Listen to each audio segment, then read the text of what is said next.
Hey, my name is Steve. I bought the MyTouch Smart evening time preset electrical timer. I bought it about 3 weeks ago to use it with my outdoor lights. And I gotta tell you, I've been really happy. It has worked exactly the way I needed it.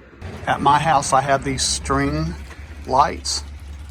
So what I wanted them to do is I wanted them to come on at a particular time, and the timer works perfectly. It turns these lights on at dusk.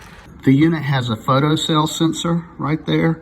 So when it detects that it's getting dark, it activates the outlets. So whatever's plugged in starts to work. In my case, it's lights. You get 6 outlets, and this is what they look like. And it's got a protective cover. The cord and the plug are heavy duty.